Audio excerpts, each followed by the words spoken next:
Para essa mensagem dessa noite eu queria ler com você um texto da palavra de Deus em Gênesis do capítulo 3, versículo 7 até o versículo 12. Gênesis capítulo 3, verso 7 ao verso 12.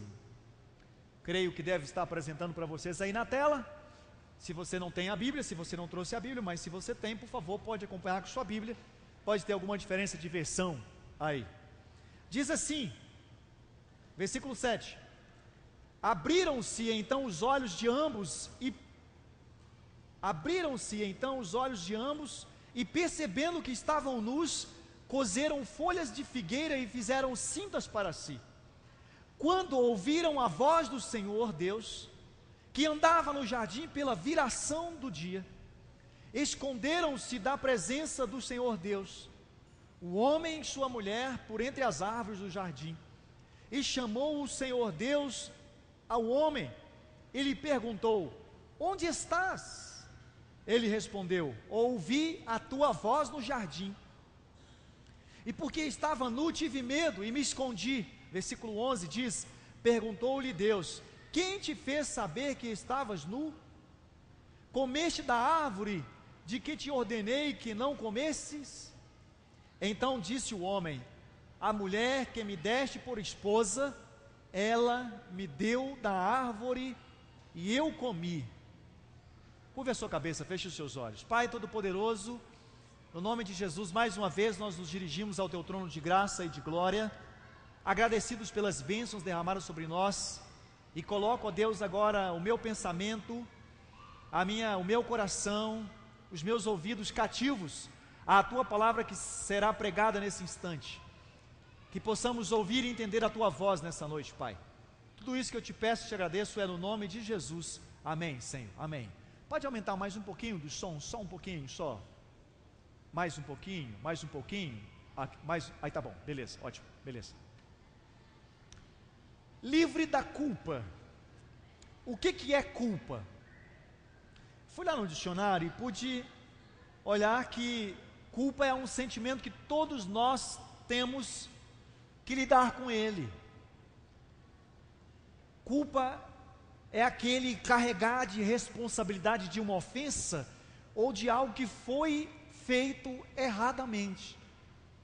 É aquela conscientização cheia de remorso de ter feito algo errado contra o próximo, contra Deus, contra nós mesmos. E algo de ter errado o alvo, ter errado aquilo que nós precisávamos ter acertado a marca. E é um sofrimento obtido após a reavaliação de um comportamento passado tido como reprovável por si mesmo. O problema da culpa é que ela é um sentimento que corrói a nossa alma. A culpa corrói a nossa alma. Não existe ser humano na face da terra que não possa passar pelo sentimento da culpa. Todos nós passamos ou passaremos mais cedo ou mais tarde por esse sentimento. E por mais que a gente possa balbuciar palavras ou falar externamente, que nós nunca arrependeremos, como a gente já ouviu pessoas dizerem assim: olha, eu não me arrependo de nada. Certamente, interiormente, no seu coração, na sua mente, na sua alma, os psicólogos vão chegar a dizer: sim, essas pessoas ainda têm por si, dentro de si, um sentimento de culpa. Pois bem, então vamos lá. Existem características de quem sente culpa. Existem sim características de quem sente culpa. Primeiro, por exemplo, preocupação excessiva com a opinião dos outros. Essa é uma das características de quem sente culpa. Outra característica de quem sente culpa: sente-se mal quando recebe algo, pois na verdade não se considera digno de aceitar o que os outros dão. Outros podem ter esse sentimento de culpa quando fala repetidamente sobre o que motivou a sentir culpa. Outros, por exemplo, quando tem raiva reprimida. Olha aí, raiva reprimida tem vacina, viu? Os cachorros já tomam, os cachorros e gatos já tomam. E você precisa tomar uma vacina também contra a raiva reprimida. Outra característica de quem sente culpa é a dificuldade em assumir responsabilidade pelos próprios atos. Outra característica é aquele que se sente rejeitado. O rejeitado, ele olha para as pessoas do auditório e parece que é ele que é totalmente diferente do auditório presente. É o rejeitado. Outra característica é aquele que se sente vítima em algumas coisas ou em algumas situações, se não todas as situações. Ele se sente vítima. Não, é por minha culpa, sou eu mesmo, né? Geralmente se pune ficando doente, e isso pode gerar também a uma doença, ou sendo vítima frequente de acidentes. E aí, se a gente adentrar por essa linha, os psicólogos vão dizer que seguidamente poderia haver um estresse, e posteriormente virá uma depressão, e por aí vai. Os que têm também sentimento de culpa são aqueles que não conseguem falar não. Não conseguem falar não. Os que também têm característica de sentir culpa é aqueles que têm necessidade de agradar a todos. Alguém disse assim, pastor Rick Warren diz assim: o princípio para o fracasso é agradar a todos. Por isso que você foi feito para agradar uma pessoa só, sabe quem? Deus. Porque nem Jesus agradou a todos. Cada vez mais que eu procuro querer agradar a todos, eu estou levando dentro de mim mesmo um sentimento de culpa. Outra característica é sempre fazendo algo pelos outros e raramente por si mesmo. Olha, eu quero dizer uma coisa, já falamos sobre isso aqui na igreja, só vou lembrar mais uma vez. Em um momento difícil da sua vida, primeiramente você precisa amar a si próprio, depois é que você vai poder amar as outras pessoas. Vou lembrar do caso dos procedimentos do voo. Primeiro você coloca a máscara de ar em você, só depois que você vai poder ajudar a outra pessoa. Outra característica de sentimento de culpa são as pessoas que têm dificuldade em fazer algo só para si. Outra, não consegue administrar o tempo, elas vivem arrumando desculpas, né? Ah, eu estou sem tempo, estou muito sobrecarregado. Outra é a baixa autoestima. Na verdade eu costumo dizer autoestima baixa, né? Porque não existe baixa autoestima, né? Eu falo autoestima baixa, ou ela é alta ou ela é baixa. E por fim, uma outra característica é a falta de amor próprio.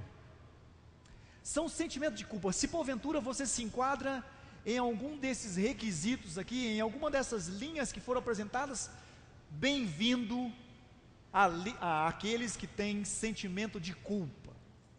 Segundo lugar, a culpa pode ser gerada por várias coisas. A culpa pode ser gerada por várias coisas. Por exemplo, religiosidade. Religiosidade. Por que religiosidade? Porque as pessoas tendem a dizer: ah, eu vou na igreja todos os dias, e por que está acontecendo isso comigo? Injustiça, né?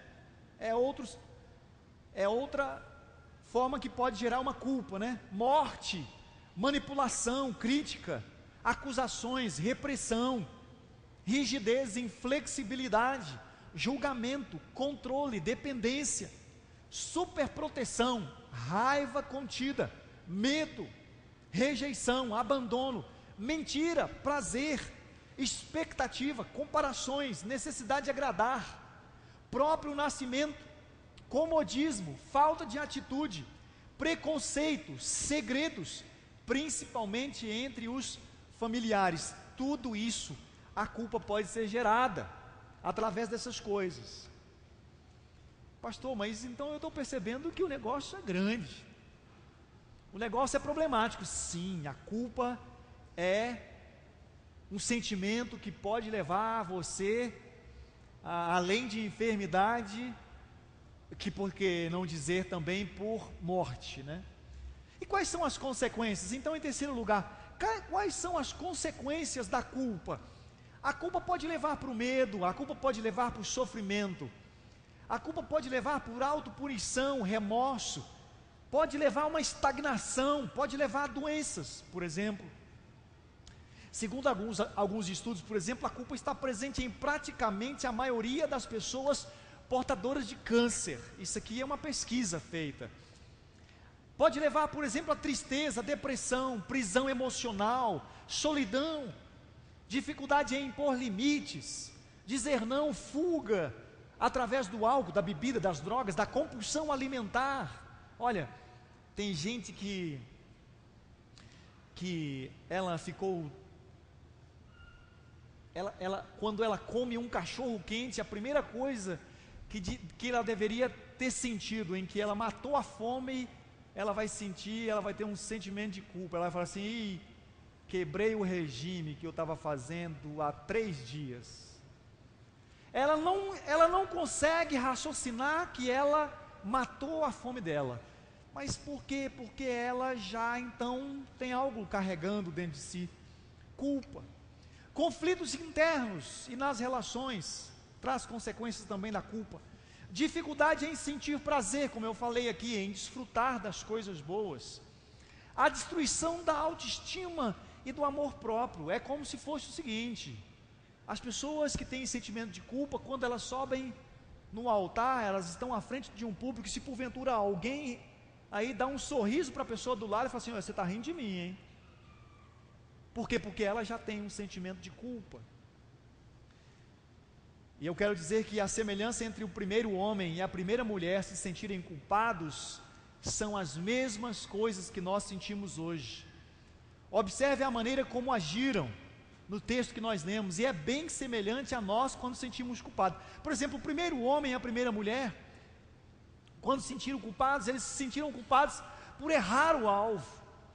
E observe a maneira como agiram, maneira tal, bem semelhante à nossa maneira como nós sentimos culpados. Por exemplo, primeiro, eles usaram um paliativo. Eles usaram um paliativo para cobrir a sua culpa, as folhas. No versículo 7 diz que os olhos dos dois se abriram e perceberam que estavam nus, então juntaram folhas de figueira para cobrir-se. É a primeira coisa que nós fazemos quando nós erramos, é encontrar um paliativo. Foi o que Adão e Eva fez, né? Eles estavam nus, né? Foram lá, providenciaram folhas e taparam os seus órgãos genitais. Segundo, houve uma fuga. Eles correram ou esconderam-se. O versículo 8 diz: ouvindo o homem e sua mulher os passos do Senhor Deus, que andava pelo jardim quando soprava a brisa do dia, esconderam-se da presença do Senhor Deus entre as árvores.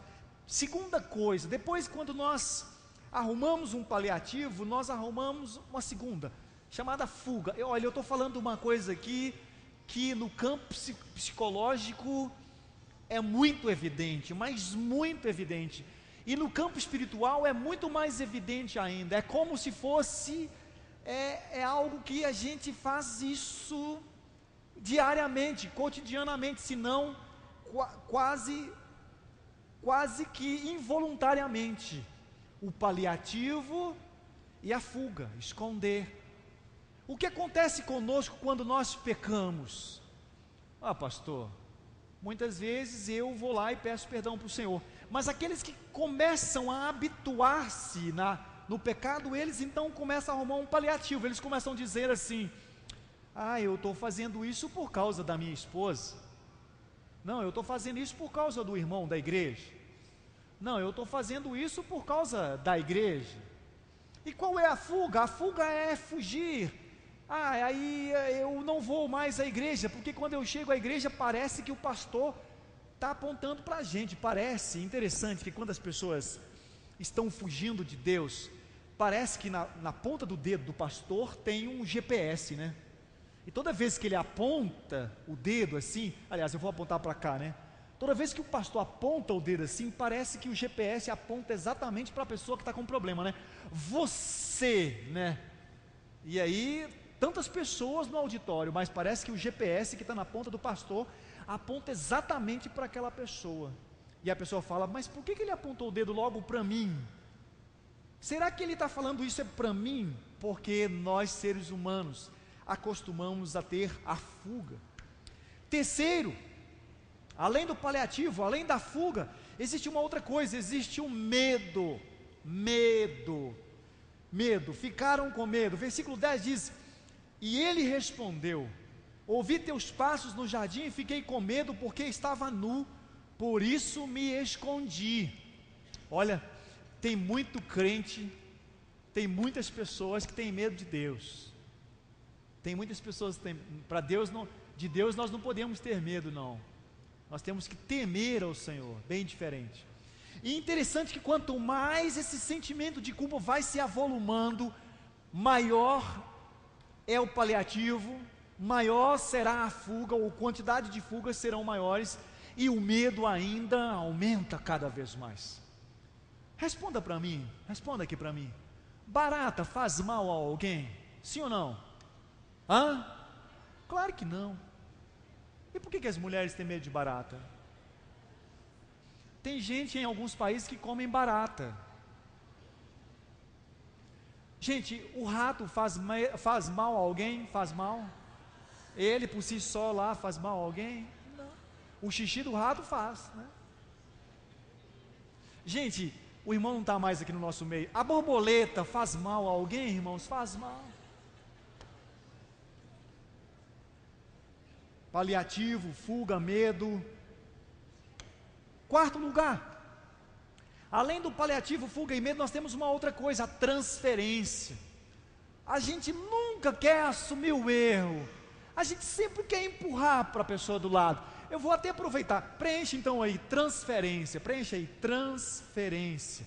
Eu já vou até aproveitar e vou falar para você poder fazer isso agora. Fala para a pessoa do lado assim: olha, a culpa dos meus pecados é por culpa sua. Fala aí, fala aí, fala aí. Porque aí ninguém fica sem receber a culpa, né? Ninguém ficou agora sem receber as culpas. Se você bebe, ou se você fuma, ou se você faz qualquer outra coisa, você fala assim: olha, a culpa que eu estou fumando é por sua causa. É transferência. O versículo 12 diz: foi a mulher que me deste por companheira, que me deu do fruto da árvore e eu comi. A gente quer achar um bode expiatório, né? A gente quer achar um bode expiatório. A gente quer achar. Primeiro que passar. É você. É você ou não? É você. Mas eu o quê? Não, é você. Mas esta maneira não tem funcionado. E cada vez mais piorado as coisas. Cada vez mais que a gente tem tentado paliativo, fuga, medo, transferência, cada vez mais tem piorado. A boa notícia é que há uma maneira correta de lidar com a culpa. Existe uma maneira correta de lidar com a culpa, e Deus nos mostra isso através da sua palavra. Então, como vencer a culpa? Como vou vencer a culpa? Em primeiro lugar, você precisa admitir. Você precisa admitir. Para você poder vencer a culpa, em primeiro lugar, você precisa admitir. Você precisa dizer: sim, eu sou culpado, tá? Você pode dizer isso aí? Você pode dizer: sim, eu sou culpado. Fala para a pessoa do seu lado assim: olha, é eu que sou culpado. Fala aí para a pessoa do seu lado. Todos nós somos culpados e temos vivido na culpa. Não tem como correr, não. Romanos, no capítulo 11, no versículo 32 diz: porque Deus a todos encerrou na desobediência, a fim de usar de misericórdia para com todos. Presta atenção aqui, meu irmão, principalmente você que já entregou sua vida para Jesus. Presta atenção como é que Deus age na vida de um crente, na vida de uma pessoa que já um dia disse: eu entreguei a minha vida para Jesus. E um dia ele desviou, ele foi para um outro caminho. A Bíblia diz que Deus tem atributos. Deus tem atributos morais. E esses atributos de Deus, eles agem em nossas vidas. Então vou aqui colocar um atributo de Deus em relação a uma pessoa que conheceu Jesus e que desviou do caminho de Deus. Primeiro atributo que Deus faz com essa pessoa, sabe qual é? Amor.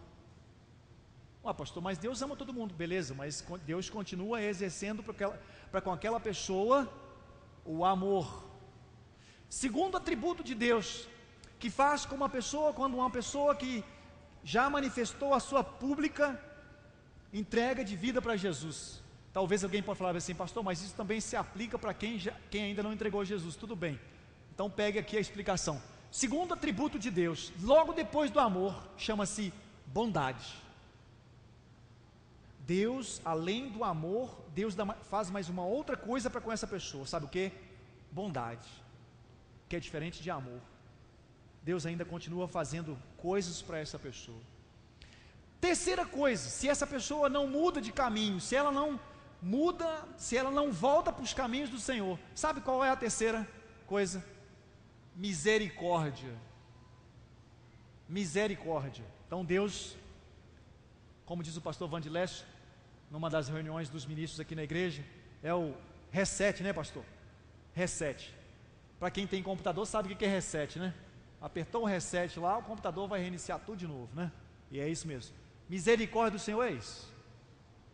O cara está indo lá fora dos caminhos do Senhor e Deus dá a misericórdia. Quarto atributo de Deus, sabe qual é? Longanimidade. Sabe o que é longanimidade? Bondade de Deus fora do tempo normal. Deus já poderia ter cortado o pescoço do cara, mas Deus é longânimo, ó. Dá mais uma linha para o cara, ó. Mais uma corda. Quem já soltou pipa, né? Vou dar mais um espaço aqui, mais uma linha, a pipa só vai subindo. Mais uma linha, vai subindo. Aí quando eu vou puxar a pipa, o que acontece? Fica difícil, né? É a vara de pescar lá, né? Tá pescando, né? E o peixe já pegou, né? E aí a gente deixa o peixe correr para lá e para cá, né? Quando vai puxar, o braço dói. Quarto atributo de Deus, longanimidade. Quinto atributo, sabe qual é? Justiça. Sabe o que acontece quando chega a justiça? Acabou. Não tem mais amor, bondade, misericórdia e longanimidade. Cessou. E é interessante que para uma pessoa entregar a vida para Jesus, começa-se pela justiça. Começa-se pela justiça. Então Deus proporciona a pessoa, quando se arrepende, a deixar todas as outras coisas para trás, a esquecer o seu velho homem completamente e se torna o quê? Uma nova criatura. E por isso que todos nós somos culpados. Ninguém na face da terra, ninguém. E eu costumo sempre dizer que todos nós somos pecadores, assentando aí para dizer que todos nós somos pecadores. Talvez eu não tenha o pecado que você tem, mas você tem o pecado que eu tenho. E eu tenho o pecado que você não tem. Aí por isso nós somos pecadores. E por isso que todos nós precisamos do amor de Deus, da bondade de Deus, da misericórdia de Deus, da longanimidade de Deus, mas vai chegar uma hora que vai ter a justiça. Gálatas no capítulo 3, versículo 22 diz: mas a Escritura encerrou tudo sobre o pecado, para que, mediante a fé em Jesus Cristo, fosse a promessa concedida aos que creem. Então, você precisa admitir isso. Não adianta. Você tem pecado. Segundo lugar, você precisa reconhecer. Você precisa reconhecer, ou seja, eu preciso reconhecer. Você percebe que eu sempre coloquei aí na primeira pessoa, não coloquei você, né, na segunda, coloquei na primeira pessoa. Eu preciso admitir. Segundo, eu preciso reconhecer. Você precisa reconhecer que alguém pagou a sua dívida, alguém levou sobre si a sua culpa, alguém providenciou uma maneira para que eu não mais vivesse sobre a culpa. Meu querido, não adianta correr.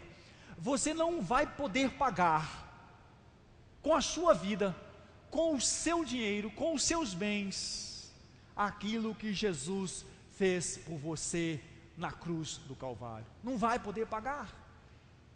É Jesus mesmo que fez isso, pagou. Não tem preço, não tem valores.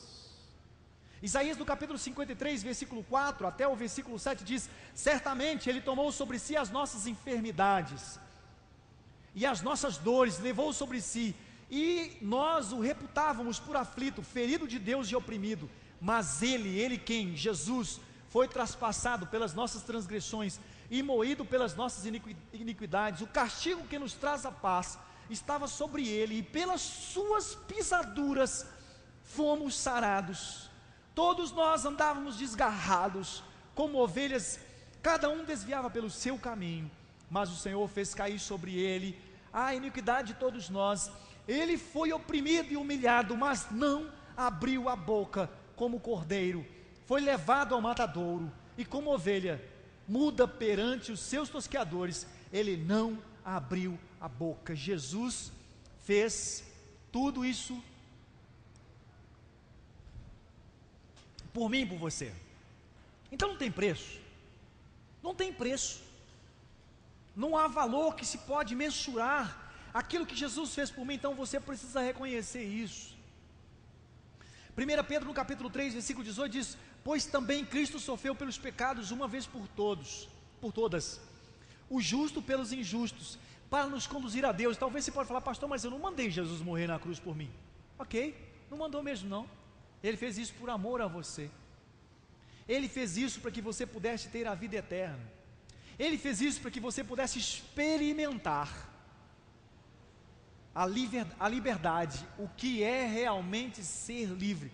Nós cantamos aqui nessa noite, né? Sou livre, quero cantar para todo mundo ouvir que eu sou livre. É assim quando uma pessoa sai de uma prisão, é assim quando a pessoa sai de um cativeiro, seja ele qual for, que pode ser casamento, que pode ser de um vício, que pode ser de um trabalho, que pode ser alguma coisa que leva à escravidão. A pessoa se sente livre, e quem te dá essa liberdade, o nome dele é Jesus. Por isso que não é o pastor que te liberta, não é a igreja Batista Monte Carmelo que vai te libertar, mas é Jesus. E conhecereis a verdade, e a verdade vos libertará. Jesus diz: eu sou o caminho, a verdade e a vida, ninguém vem ao Pai senão por mim. Em terceiro e último lugar, não basta eu apenas admitir, não basta eu apenas reconhecer, eu preciso receber e confessar. Receber e confessar. Não adianta você dizer assim: não, pastor, está certo, admitir.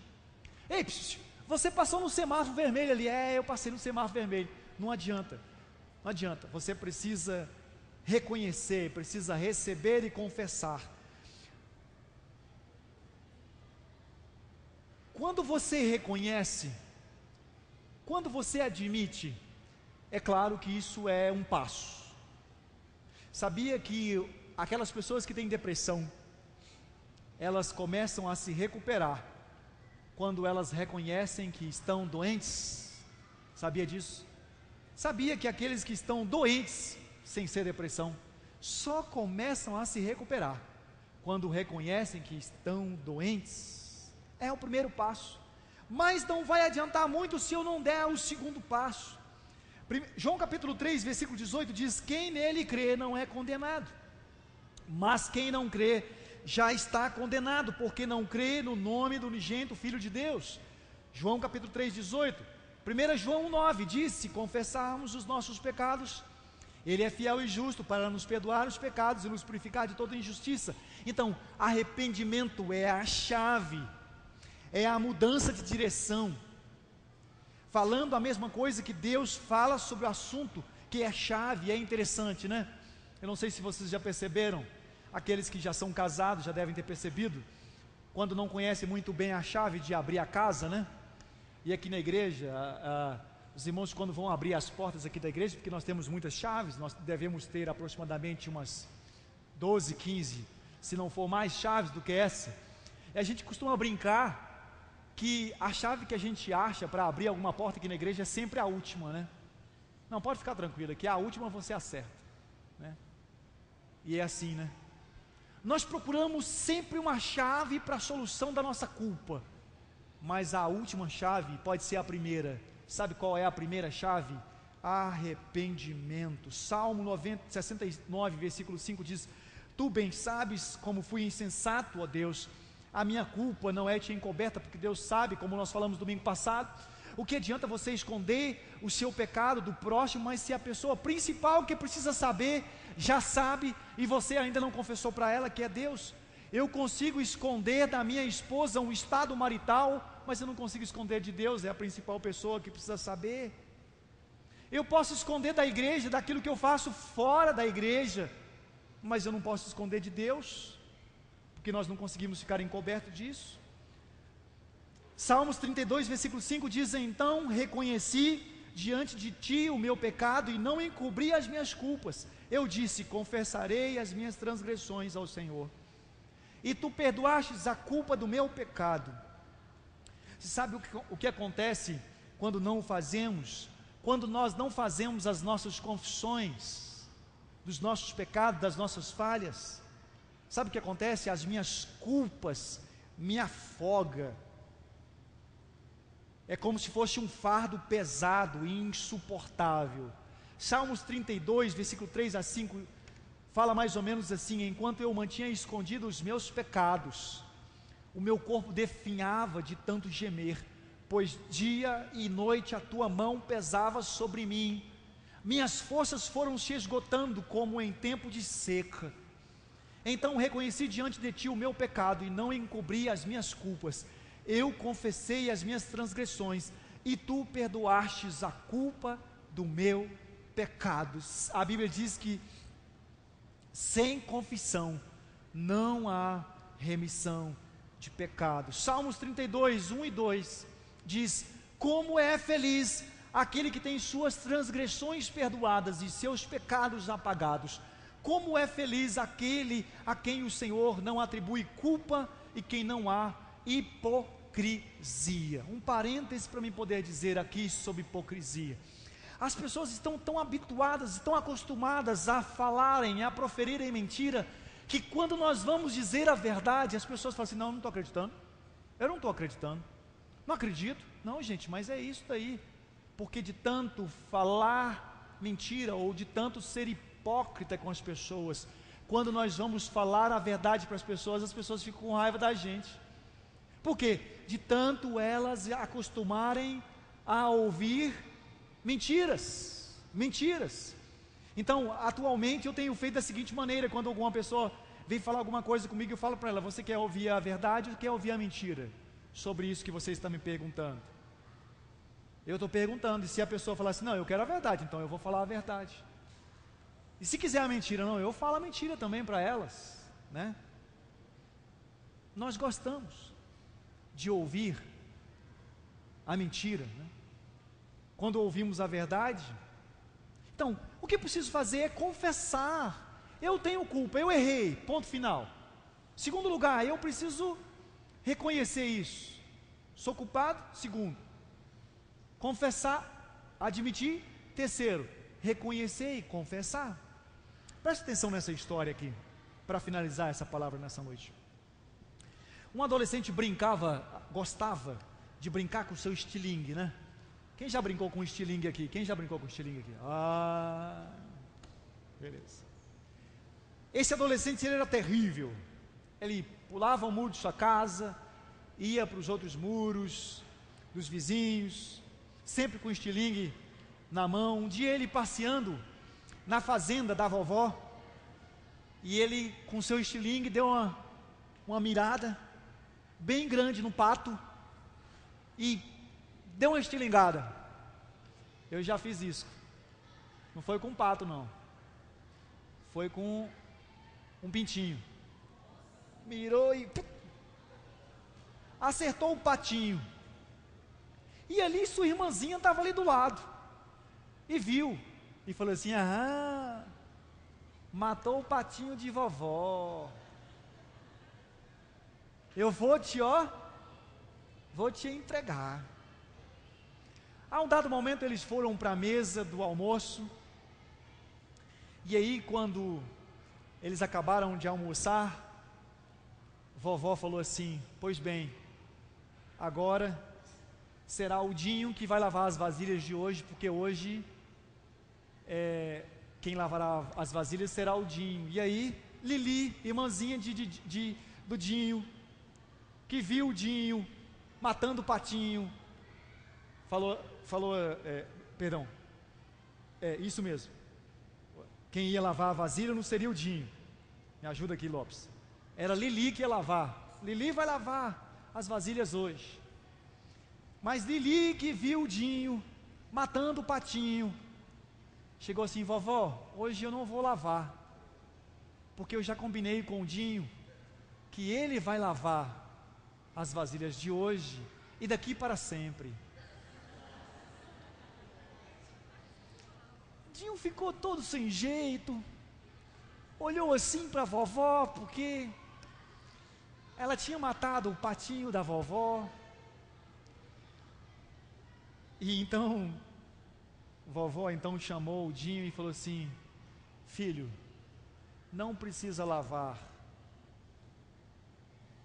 as vasilhas de hoje. Vovó, mas eu preciso dizer uma coisa para a senhora. Não, filho, não precisa dizer mais, porque eu já sei, você matou o meu patinho. Moral da história: quando nós não confessamos os nossos pecados, nós ficamos na mão do inimigo. Ficamos a ponto, não só na mão, mas também, né, ó. Ah, você não é o crente. Você não é aquele que está indo na igreja batista. Ó, o meu GPS de novo, né? Você não está indo na igreja batista. Você não é aquele que está cantando, que foi lá na frente, colocou o dízimo, foi lá aquele que levantou a mão. Aí você, que não quer se livrar da culpa, aí você fala assim: mas eu só estou indo lá de brincadeira só. Não foge da culpa, querido. Não atribua todos os problemas que você passa na sua vida a Deus, ou ao seu esposo, ou à sua esposa, ou por causa do seu filho, ou por causa de sua mãe. Não atribua a sua enfermidade por causa disso, ou por causa daquilo. Os psicólogos sabem muito bem disso, que as pessoas que estão ali num processo de enfermidade emocional, elas querem arrumar uma desculpa de culpar uma outra pessoa, e elas não admitem, porque é muito mais fácil eu culpar o outro. Olha, eu sou assim porque fulano me fez assim. Você tem alguma culpa que você está carregando? Você tem algo que você carrega talvez desde a sua infância, uma palavra que você ouviu do seu pai, de sua mãe, da escola, e é de impressionar o quanto que isso marca a gente. A gente vai apresentar um trabalho, a gente vai estar à frente na escola, na sala, aquelas palavras vão aparecer na nossa mente. Sabe por quê? Porque eu estou carregando essa culpa. Ah, mas pastor, deu errado isso, isso e isso, e eu continuo carregando essa culpa. Então você pode se livrar dessa culpa, talvez de não livrar do sentimento da culpa, mas livrar-se de carregar a culpa das coisas que não foram da sua alçada. A culpa dos seus pecados você não pode fazer como nós fizemos aqui: ei, a culpa dos meus pecados é por culpa sua. Não, assuma isso. Não terceirize a sua culpa, não coloque a culpa em outra pessoa, não. Pastor, mas a situação lá em casa está muito gritante, isso é por causa de fulano que comprou aquilo que não era para comprar, pastor. Não, a culpa é sua, não mande a culpa para outras pessoas. E talvez você possa até ficar meio que louco: pastor, então a culpa é minha ou é culpa dos outros? Depende. Foi você que fez? Foi. Então a culpa é sua. Se você está carregando um sentimento de culpa de uma outra coisa, ela não é sua. Ambas precisam ser confessadas, precisam ser admitidas, precisam ser reconhecidas, precisam ser confessadas e dizer: Jesus, tira de mim toda a culpa que eu tenho carregado. Curve a sua cabeça, feche os seus olhos, fale com o Senhor nesse instante. Deus sabe o que você carrega, querido. Deus sabe lembre do que eu falei na introdução dessa palavra aqui nessa noite. O propósito dessa série de mensagens de liberdade é para você experimentar a verdadeira liberdade em Cristo Jesus, que não sou eu que vou dar, é você que vai tomar posse dessa liberdade em Jesus Cristo. Vou frisar, a verdadeira liberdade está em Jesus Cristo. Então confesse agora para Jesus, pecado que talvez você está escondendo, confesse para Jesus, algum sentimento do passado, de culpa do passado, que você carrega por talvez não ter dado certo em alguma coisa, algum projeto de sua vida. Fale para Jesus: Jesus, eu não quero carregar mais isso. Sabe por quê, querido, que eu falo isso para você? Porque isso pode gerar medo para você. Assim como a barata, assim como o rato, assim como uma borboleta não pode fazer nada diretamente contra a sua própria vida, assim também é o sentimento de culpa, se você não tomar posse da liberdade que Jesus deu para você na cruz do Calvário. Não vai adiantar as palavras proferidas aqui. Essa palavra nesse instante é uma palavra de cura interior, é uma questão de você experimentar, é uma questão de você falar assim: Jesus, eu confesso a minha culpa, eu confesso os meus erros, eu confesso que sou culpado pelos meus pecados contra o Senhor. Então, Jesus, lava-me completamente, Pai, da minha iniquidade, Senhor. Lava-me dos meus pecados, Senhor. Eu reconheço que sou pecador. Pode falar isso com Jesus. Se você está guardando alguma culpa por algo que não deu certo na sua vida, você pode dizer também: Senhor, eu não quero mais carregar isso. Talvez você poderia, simbolicamente agora, mesmo aonde que você está aí, com a sua mão, talvez não levantar, mas com a sua mão fechada agora, você dissesse para o Senhor: Senhor, está aqui, eu estou com a minha mão fechada, com a culpa que eu tenho carregado, mas Jesus, agora eu estou abrindo a mão para o Senhor, Jesus, estou entregando a Ti a minha culpa, os meus pecados, as minhas falhas. Faça isso com o seu coração, faça isso com a sua mente, faça isso com a sua vida. Pai Todo-Poderoso, obrigado, meu Deus, pela oportunidade que o Senhor nos dá de poder conhecer a Tua Palavra. A Tua Palavra diz que conheceríamos a verdade, e a verdade, apenas a verdade, nos libertará. A Tua Palavra é a verdade, Senhor. Jesus é a verdade. Jesus é aquele que vai nos libertar contra toda a falsidade, contra toda a maldade, contra todo o sentimento de culpa, contra todos os pecados que porventura algum de nós podemos passar, ou que estejamos passando, porque é o sangue de Jesus que nos purifica de todo pecado, é o sangue de Jesus que nos lava completamente, tornando-nos puros, alvos, limpos, brancos, Deus. Satanás poderá nos acusar, Satanás poderá apontar, falar do nosso passado, mas nós poderemos apontar para Satanás do nosso futuro, que será um futuro lavado, remido pelo sangue de Jesus, aonde viveremos na eternidade com o nosso Senhor e Salvador Jesus Cristo. Pai, tira isso, Pai, esse sentimento de culpa da nossa mente, do nosso coração. Jesus, toma posse por completo da nossa vida, das nossas áreas, das áreas das nossas vidas, Senhor Deus.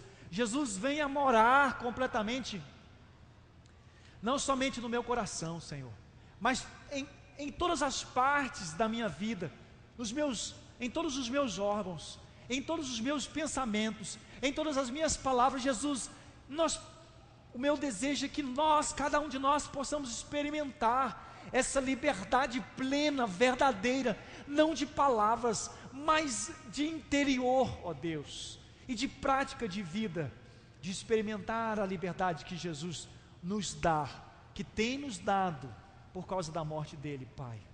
Ó Deus, quantas pessoas que estão sendo escravizadas, presas por Satanás, muitas delas, Pai, frequentando nossas igrejas, Deus, muitas delas sentando nos bancos de nossas igrejas, mas não têm experimentado liberdade.